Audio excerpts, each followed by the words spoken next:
This conference will now be recorded. Hello, we're going to take a few minutes to talk about coding bed mobility in PCC. So the activities of daily living definitions define bed mobility as not only how the resident moves to and from a lying position, but also how they turn side to side and position their body while in bed or alternate sleep furniture. Alternate sleep furniture can be something like a recliner that the patient sleeps in next to their bed because they don't like to be in the bed. This is often the case with many folks who have respiratory complications, and it's much more comfortable and easier for them to breathe when they're in that sort of furniture. So even if they're sleeping in a bedside chair or they're sleeping in a recliner that's next to the chair for the evening, you can still count that as bed mobility and not code that it didn't occur. So they tell us that we can code independent if the resident completed the activity with no help, no oversight, every time the patient moved or was moved in bed during your shift. And this is what the PCC button looks like, saying exactly the same thing: independent, no help or oversight at any time. Next is the code of supervision. If oversight, encouragement, or cueing was provided, this is what we would code. But you never touch the patient to complete this ADL during your shift. You will see supervision. It says oversight, encouragement, or cueing, and you can see the nurse is basically just investigating something with this eyeglass.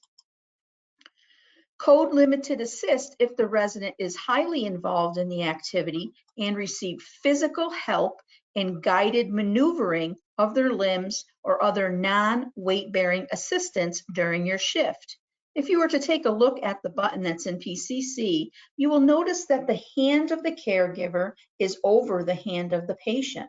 This is to imply that we're not bearing the patient's weight, but rather guiding their arm, moving their arm to the side rail, doing any of those sorts of things, guiding their knee, any of that while they're in bed. So you're noticing it's hand over hand. When we code extensive assist, it's because the patient performed part of the activity, not as much as they did under the limited, and we provided weight-bearing support during the shift. And again, you're going to see these hands, and you're going to take notice of the fact that the staff's hands are underneath the hand of a resident, implying weight-bearing. So when you think of these two and you have difficulty determining which you want to use, think of limited assist as hand over hand and extensive assist as hand under hand. So then you're lifting and bearing that person's weight. Then we have coding total dependence when there is full staff performance of an activity, no participation by a resident for any aspect of the ADL. The resident must be unwilling or unable to perform any part of the activity. So when we talk about how it is they go from lying to sitting, all right, you also have to take into consideration how they move side to side and how they reposition themselves. So think about how often you are having to boost them up and how many people it's taking to boost them up. Total dependence, when you look at the picture, it almost looks like they're giving the Heimlich maneuver, but it's meant to show that this person is bearing all of this person's weight and the resident is basically like a limp noodle. And then you have that the activity did not occur, which you would code if indeed it did not occur, or it may have happened, but a family member or non-facility staff provided that care for the entire shift. So someone who's on hospice, let's say, you may code an 8-8 for bed mobility, but that's because there was a hospice worker there the entire time that had been moving them around in bed.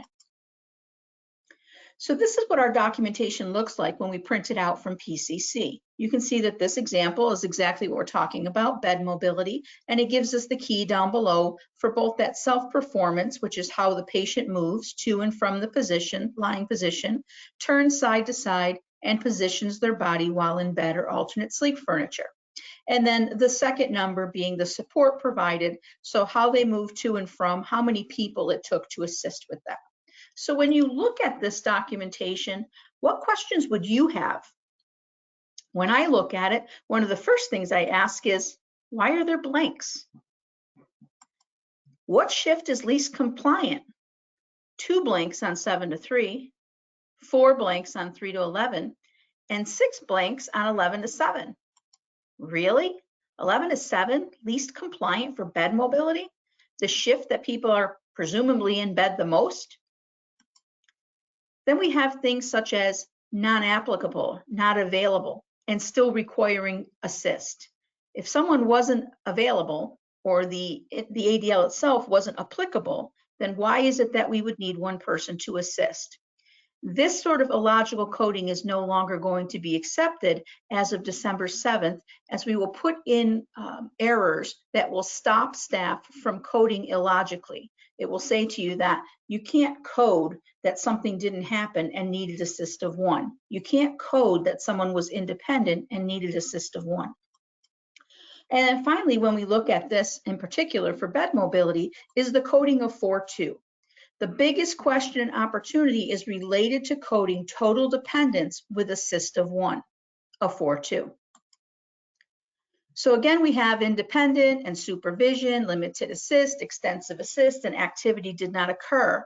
And we're going to focus right now on this total dependence because, as I said, it's one of the biggest opportunities and one of your biggest concerns in regard to illogical coding. Total dependence, again, means full staff performance, that the patient didn't do anything. So then you look at no setup or physical help, setup help, one person physical assist.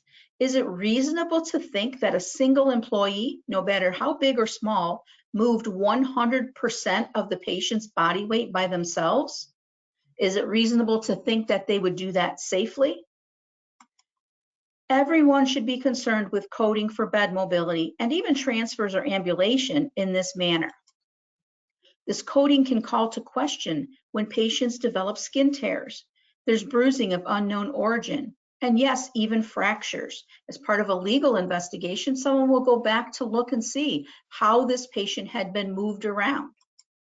This coding can lead to workers' comp claims, increased insurance costs, and lost time, resulting in the fact that we will need to use agency staff, and perhaps you would have to work short on your shift.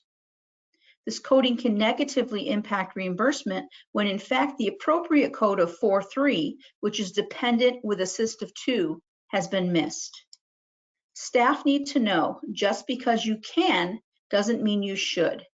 So when you ask someone why they coded this and they said, I can move her by myself, your response should be, but we don't move people by ourselves. There's no way to safely do this. It's not safe for the patient. It's not safe for the employee.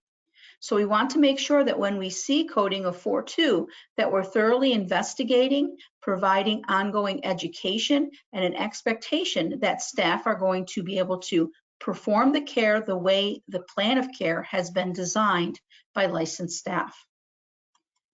Thank you for joining us, and I look forward to wonderful coding related to bed mobility and all of your ADLs. Have a great day.